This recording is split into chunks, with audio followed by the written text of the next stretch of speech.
The glamorous part of technology is what it promises, but the decisive part is what it's made of. India has just made a choice about the latter. New Delhi has formally joined Pax Silica, a US-led coalition focused on securing critical minerals, semiconductors, and AI infrastructure.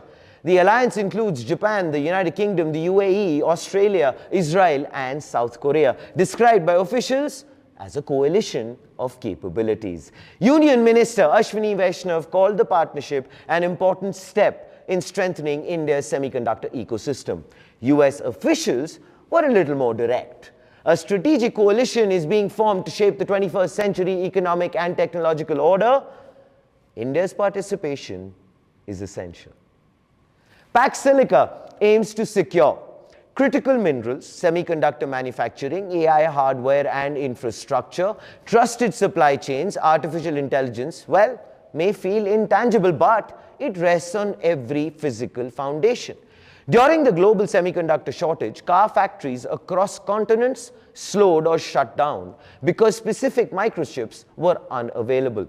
Vehicles could not be completed without components that cost, only a small portion of the final car's price. Supply chains, it turns out, are only dull until they break.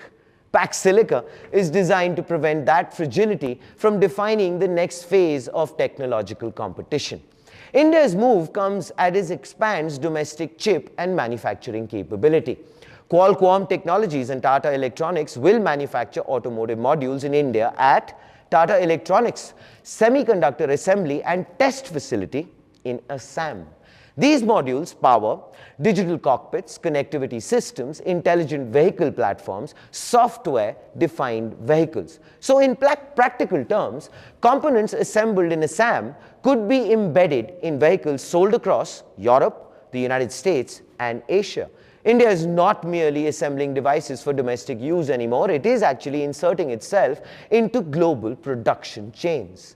Pax Silica places India inside a network of countries coordinating around trusted AI systems, which actually secures supply chains, economic resilience, and shared technological growth. The emphasis is less on spectacle and more actually on reliability. Participation signals that India intends to influence how advanced technologies are sourced, built, and distributed, not simply where they are actually being consumed. The timing, if you thought is accidental, you're wrong. This development arrives alongside a very broader structural change. Tata and OpenAI advancing sovereign AI infrastructure. Reliance scaling gigawatt-level compute and edge intelligence. Then we have Infosys aligning with Anthropic for enterprise AI. Tata and Adani expanding hyperscale data center capacity. Compute is actually scaling. So infrastructure is rising, and now the material and semiconductor foundations beneath it are being reinforced. And here it is, the front page take. Artificial intelligence did not magically appear out of thin air.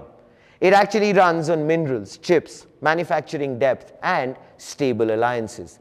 By joining Pax Silica and expanding semiconductor production through Qualcomm and Tata, India strengthens its place within that very production network. The implications are structural and not theatrical. India is becoming part of the machinery that produces advanced technology, not just a destination for it. And you know what? In the long run, that position will prove consequential. Please do let us know what you think in the comments below. This, ladies and gentlemen, is Front Page by the AIM Network. Like, share, subscribe, and you know what to do. Yes, think AI, think AIM.